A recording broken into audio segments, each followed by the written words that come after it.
yeah, exactly. I don't know when it started, but I like this. I like starting it. Whenever. I like you starting filming, recording when I don't know what's going on. That's good. Spontaneous. Yeah. Spontaneous record Yeah. pushing.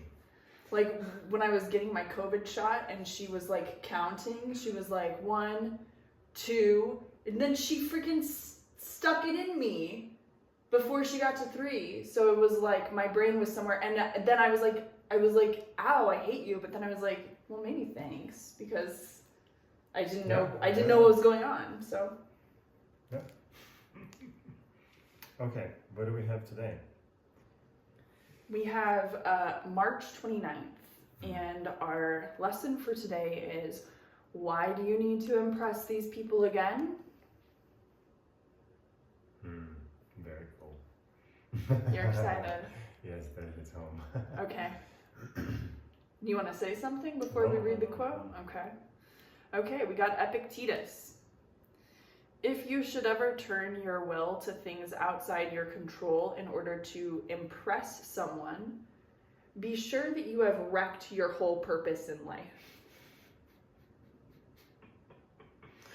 Be content then to be a philosopher in all that you do.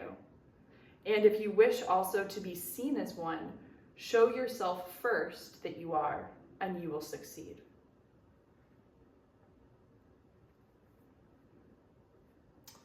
So don't try to impress anyone. I like that he is connecting impressing people with wrecking your life. Well, with wrecking your life, but also with like turning your will to things outside your control. Mm-hmm. Like whenever I want to impress somebody, I'm also like now trying to like control things that aren't mine to control in some way. And so, yeah, exactly. It'll wreck your life. And this is the first time I'm thinking about impressing, like I want to impress somebody with this idea that wanting to do that means I'm trying to put my fingers in honey pots where my fingers do not belong. Yeah, impressing people, that's a strange thing. And I do it all the time, like trying to like present my story or something in a way that it might sound impressive or something. You know what I mean?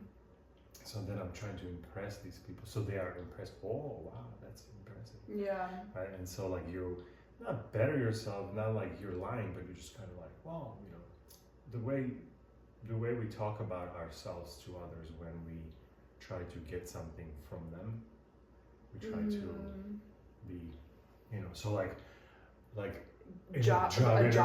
Yeah, that's or totally. You know, these types of things. Yeah, like. Or even when you first get to a job, and then you kind of want to make a good impression on people, and so yeah, like I'm very careful. I'm tiptoeing around. I'm wanting to be seen as a valuable contributor to this whole situation we have going on here. I saw a quote, I read a quote, I don't know, a couple of days ago, and I wrote it down. I said, like, don't try to be too nice to everyone. Oh. And so that kind of is connected to like trying to be too nice to everyone all the time is really trying to impress them. And you're trying to create this thing that, oh, you're impressive, you're always nice, like it's, you know, but like that's trying to manipulate something. Like, you know, I'm not saying don't be yourself, but is it yourself really to be nice all the time? Yeah, you know, all the time, nice, you know, like don't be too nice to everyone or something. Be nice, but not like this overly trying to impress someone.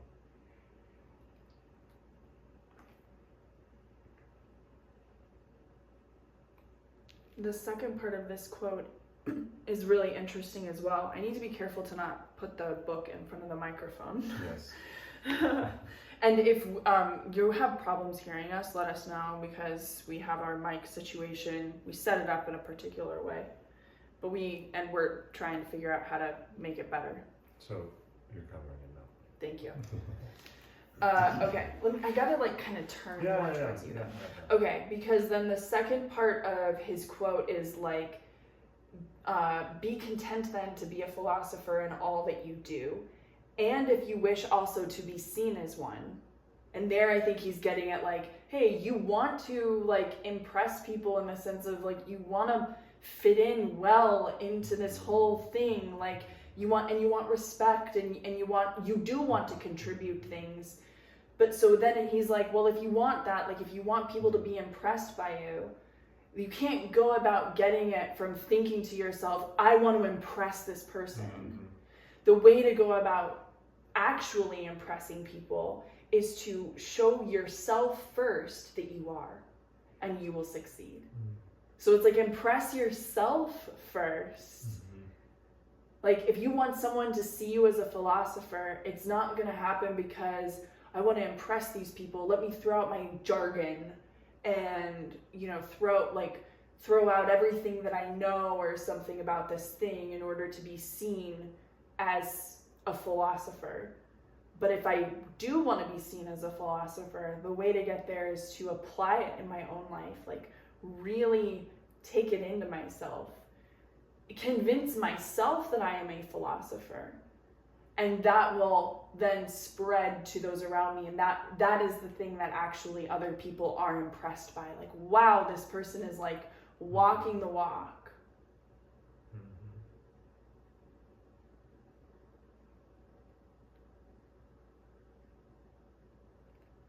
Yeah, walking the walk. Yeah, that's cool. I like that as kind of the theme of this, like walking the walk. Okay.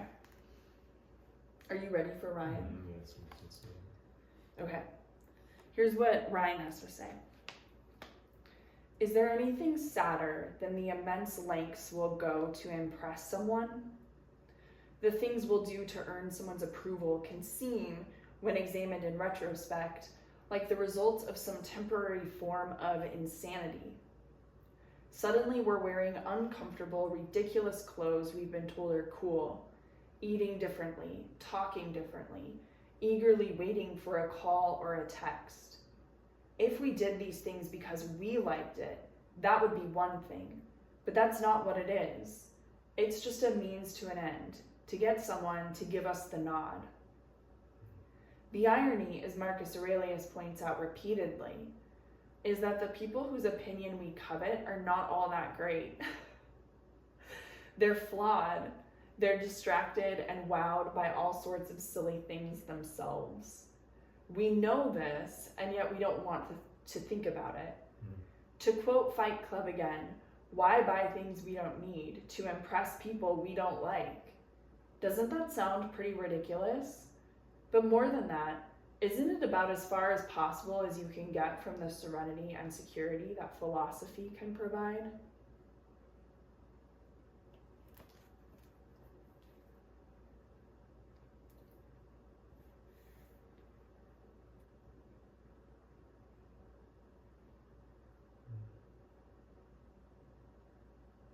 Yeah, it's subtle. It's very subtle. What is? They're trying to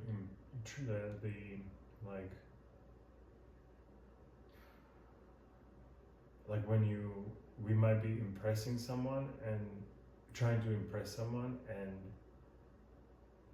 we are not even knowing that we're doing it, so it's like super subtle, because sometimes it's very obvious, right? Like, oh, you're bragging about something or whatever, or like you really like obviously, like everyone around you, like know about this thing that you're trying to manipulate or something. Congruence, like if you're trying to impress someone, you're not congruent, right? Because you're trying to do something out of that's not like you're like fabricating some different reality or something. Yeah, you're hiding your motivation. Hiding your motivation. You're saying something, but underneath it, there's these things that are really driving your behavior that nobody's talking about. And that's creating this sort of elephant in the room situation, because people can feel it. People can feel when you are trying to look a certain way or position yourself a certain way. Yeah, and you're trying to be like, maybe you're doing it from like the perspective of like being nice. Like I do this, right? Like, hey, let's go to lunch to colleague or to maybe a boss, right? Like, hey, boss, like, you know, I've known you for 6 months. Hey, let's go to lunch. Like it's maybe like super innocent type of a thing, but why are you inviting the boss to lunch?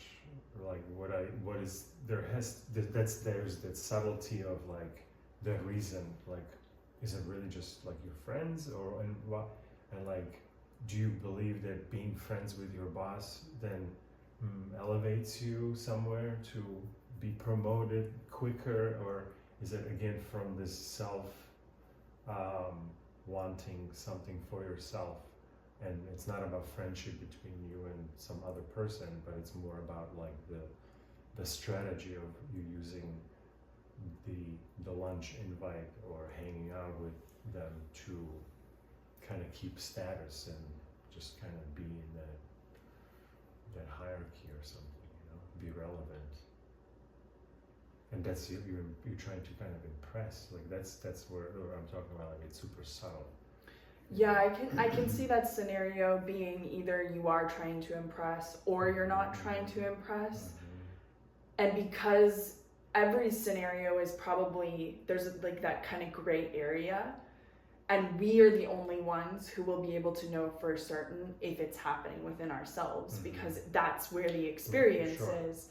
And this, I think, also then gets into the emphasis in Stoicism on self-deception and how easy it is to deceive ourselves. Yes. Because like what you're saying, sometimes I'm trying to impress somebody, but I don't know that that's what's going on. It seems like this is an innocent sort of thing, but what's really driving it is that here's something interesting. What's really driving it is actually insecurity. And so there's this layer of I'm not good enough, I am uncertain about my capabilities or my skills or my value. And so I need to sort of like fill in the gaps around my insecurity by having other people be impressed with me. It's like, cool, can you like fill the rest of my cup up so I don't have like a cup of half full, a glass that's half full. But the problem is that then you're not being congruent, which is what you were talking about too, of like, people can sniff that out. Like they know you might not be aware of it, but the other person is aware of it. And certainly like a third person who just understands a little bit about human beings and behavior, looking at it would be like, oh, I can call this out right now. And so where was I going with that? There was like the congruence piece, and then I thought I was going to connect this to one more thing, but it's left. It has left the building. Yeah. Well, that's interesting because Carl Rogers was talking about in one of his talks that how the congruence when you're not being congruent or like not being expressing how exactly you feel, like people can see this, you know, see through it very quickly. And they were like doing studies with like people would mark on the video where they thought that the person like shifted into something else or something. Yeah. Like they all of a sudden were not there for the original reason, but for some other reason to gain something. Or so they just like put on videos of like therapy patients in a room full of like just strangers, or basically. They were doing like questions, and you know, like if you answer this question, there's gonna be some reward, and then that person now wanted that reward, and so they shifted the way that they were like they might lie or something, Oh, okay. So like that was the Yeah, film that they were watching. Yeah. They were watching a film of this thing of the reward. And Yes, and then when that person would like recognize that there's some gain for them, then they would willing to lie. And you're saying that people could see that in like a and film. then people can see, the people didn't know if there was a lie or not, but then the people watching it, they said something happened here Okay. or something, because like how they just based on like body language and based on like how they were continuing to answer those questions or something. Okay. And But- so, and then like, how was that determined? Like, how did they determine after the fact then that indeed that was like an incongruent moment? Like somebody was thinking something, they were thinking A, but doing or saying B. Like, how did they verify that afterwards to know that like, hey, we're really accurate at being able to tell when people are faking it? And I agree with this. Like, I feel like I have like that This sense was because too. it was just very, he was just talking about how those were the results, but He didn't say how, like, but what this the was his study study, right? This was his study or his lab or something. Okay, interesting.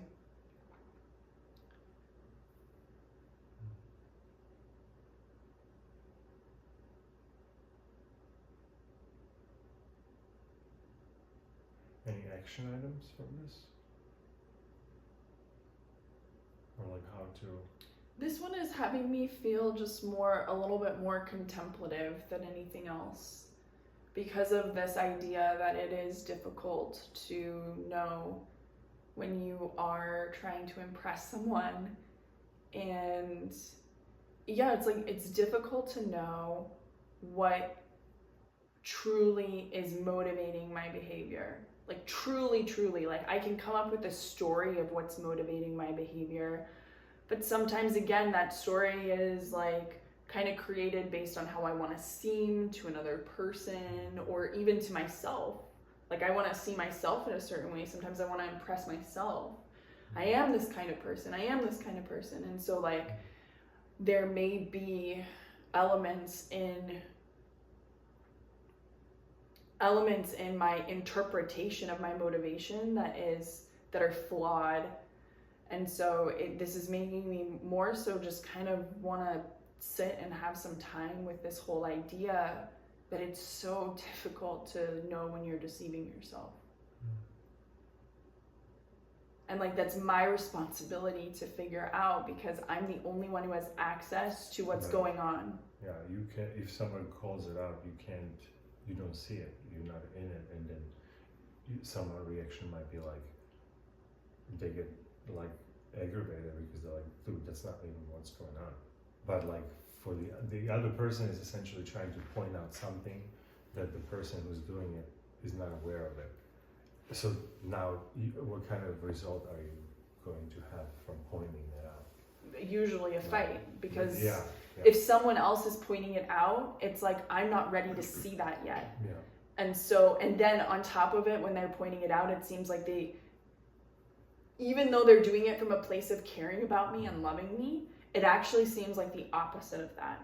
Because it seems like this person is coming in and being like, kind of like, hey, you're a shitty person because like this is going on. But I'm not ready to even see that truth. So now I'm like, oh man, like I know already something funky is going on, because like you have a sense when something funky is going on, because life just doesn't feel nice. Like life just feels like on edge or something. So like I already have that, and then on top of that I have this person coming to me and pointing something out that I'm not like ready to look at. It's almost like an FU. Like that's how it feels internally. So it's like, yeah, it's just So and then so it's very difficult to not run into that scenario, because you might have like someone might notice something and then they go, oh, I want to, they go like, oh, I want to point this out and help this person, right? But they need to go through the filter of, oh, I noticed that this is what's going on. And now I need to ask certain other questions to figure out if this person is aware of that same thing, right? And if they're not, then move on. Don't like Sure. almost villain I mean, bring it up. But that process is very that's very new to many people, even to me. Like, well, how do you right. I actually- mean, and that's even like kind of in my mind, like a different topic, because it's the topic of like calling somebody else out on their stuff. Mhm. And so it's like, No, but it's really about not calling them out about it. It's finding out how they see that. right, or like it's the process of having a conversation with them about it, which I'm like, I don't even know if that's the most important thing. I think the most important thing is for me to like figure this out with myself and kind of like leave other people's work alone, like just kind of like let other people like figure this out for themselves and like focus my like energy on actually figuring this out for me. Because like I know when I'm like constantly like looking at other people, which I have been trained to do since growing up, like I grew up in an environment where there was a lot of blame and complaining and these types of things, so I'm used to that kind of way of seeing the world. And so like when I'm so busy like looking at, well, this person has work to do, then I'm like not thinking about the work that I have to do. And it's like, oh, like it keeps coming back to me over and over again of like, I need to do this is the work for me to do. Mm-hmm. And so if other people want to like work on calling me out on shit, like I need to figure out the work on being able to take other people calling me out on things. But like I'm not interested necessarily in like helping other people call themselves out on their bullshit. Mm-hmm. So yeah, like trying to more impress yourself than others. Because trying to impress yourself, the side effect of that is that you will be side effect right. Impressing people, not trying to impress them. Right, which is exactly like the second half of that quote. Yeah. I like that, because then it's like it's funny because it's like a selfish thing, like, oh, focus on yourself, like that's super selfish. But no, selfish is to try to impress others with fakery, right? Versus like, no, focus on impressing yourself, and then when fakery is happening, right? So you're like, okay, I have to call my own BS, right? And so then I'm like, okay, oh wow, now I'm doing something that I wanted to do. Now I'm impressed. Oh, I can't believe I did that, right? And now I'm like, oh, that permeates out, right? And other people say, I can't believe you did that, right? And now you're side effectly impressing others, but not with this mindset of wanting to impress someone except yourself. Sure. And then I guess like that's making me think of kind of like tying the impressing back to like this idea of like helping somebody see their own bullshit, like because that was like kind of like that scenario we were talking about. Now I'm even seeing that as like wanting to impress someone. When I want to help someone else see how flawed they are, or like how they've missed the boat, or they're not seeing something correctly, or well, why don't you just do this? Like anytime I want to step into somebody else's like world and help them do their own work, it's another like it doesn't feel like it. That's the crazy thing. It doesn't feel like I'm trying to impress this person. Like that's not what it feels like. Maybe it feels like I'm trying to help this person, but like in my brain, I don't connect help and impress together, even though that's exactly what this whole thing is. Like that would be me wanting to impress them with how helpful I am, or how smart I am, or how, just perceptive I am. Men, like, how people say that men have this typical side to them to go solve the problems right away. That is perhaps an excuse, or the selfish, like, I want to impress this person, I want to show this person how smart I am, is hidden in the no, I'm just trying to help you and solve this. Yes. But I also want to impress you and show you how super awesome. What a great choice you made to make. And it feels even so innocent, right? But again, like, I feel like that comes from this place of insecurity. Yeah. Like, we're insecure, like, we don't know exactly, okay, I just want to impress someone. Yeah. And then people are reading into that, like, they see through that. Yeah. They just see through that. And, like, that's not what we need each other for. Like, we need each other to, like, be there with us, but to not try to step in and do our work for us. Like, be here next to me while I'm doing my work. And then I need to own my work completely so that people around me don't feel like burdened by my existence, you know, because that's the other problem is like we don't take responsibility for doing this kind of work. We just kind of let ourselves be this shitty version D of our personality or whatever. And we don't actually work on developing our personality so that we have done this work and we're not like putting more issues onto each other's plates. I don't know if that made sense.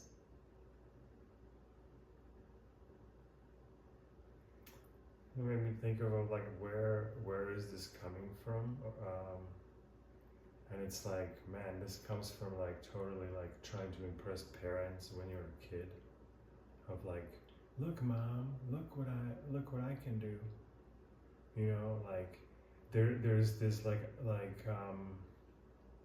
I remember having this like hey, like look, hey, let me show you, hey, look, I'll show you something, hey, look over there, hey, you know, somebody's reading a paper or something, I'll be like, hey, dad, look at these mountains, look at how beautiful these mountains are, look, dad, look, and he's not looking. I'm like, come on, dude, look. Like, I want him to look, because like when he looks, then he says, yeah, wow, those are beautiful mountains. Now he acknowledges that I was right? And now there's this like a reward that I'm impressive because I recognize this beauty. And now I checked with this other person who's very important in my life, and that person now also checked it and says, yes, you did recognize the beauty in that. And now I go, oh, see how and then you just go, and then like, mom, look what I can do. I can push off this thing, and look what I can. And then you go to school, right? And like, who gets recognized? Like, recognition is the kids who do over and extra and additional, right? They get recognized by giving them additional. Not only you have straight A's, but you're like additionally red diplomas, and these such a recognition of showing how impressive you are.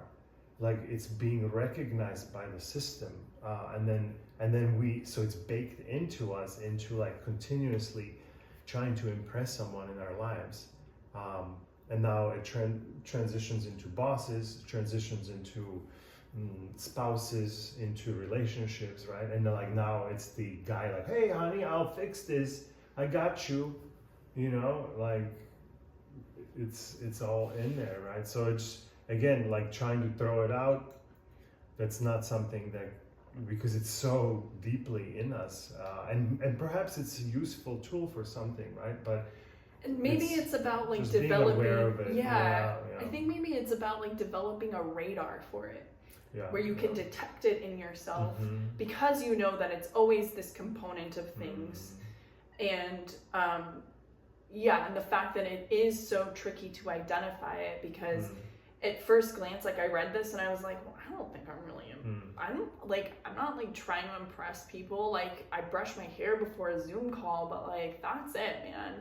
And then like the more that we're talking about this, the more that I'm just like, oh my gosh, like this is baked into so many things that I'm doing just all the time that I don't even think twice about. And so that's another part of this self-deception, is like so many times I read these quotes and I'm like, I'm good. And then I start thinking about it a little bit more and I'm like, wait, I'm not good in this area. Like, there's all kinds of stuff going on over here that I'm like not paying attention to, because I want to believe that I am already the person who has figured all of this stuff out and is living by it, and I'm just like the perfect and like that is like that's exactly what they're freaking talking about here.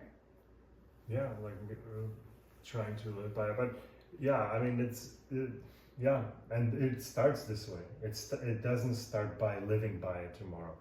It starts by reading it and learning about it and seeing like, oh wow, and then all of a sudden like something happens at work and you're like, wow, that's kind of like what that quote was talking about, and like trying to have this in your life every day is now your life has now a little bit of that spice in it, and now everything has this kind of a feel to it, and like you can kind of start looking at the world that way, and things start popping up, and maybe before they pissed you off, and now you're gonna be like, wow, that's interesting. One would hope. One would hope. Yes, of course. Let's end it there. Yeah. That's a long one.